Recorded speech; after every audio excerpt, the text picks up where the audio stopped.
Weak pawn is a pawn that cannot be protected by another pawn, and because of that requires support from its own pieces. In this position, pawns d6 and c6 are definitely weak because neither can move. If d5 then takes, and e5 is gonna fall. You see the power of white rook on e1, and if c5 then black is creating a hole on d5. The continuation of this game is gonna illustrate the combination of outposts on f5 and exploitation of weak pawns. Bishop g5, simple developing move that puts great pressure on the black pawns. White has many threats to win a pawn, including the spectacular knight takes e5. Rook f to d8. Black has to defend passively if he tries to get rid of his weaknesses with takes, takes and d5.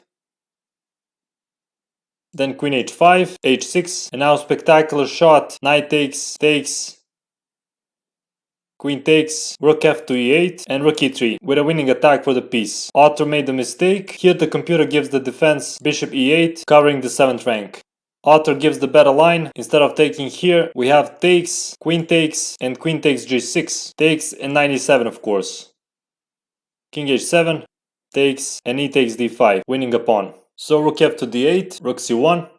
Continuing the development and putting a pressure on c-pawn, the threat is knight takes e7, winning the c6 pawn. Rook a to c8, and now rook c3. A multi-purpose move, potentially doubling on the c-file, doubling on the d-file, doubling on the e-file, and possibly transferring a rook to g3. Bishop takes, knight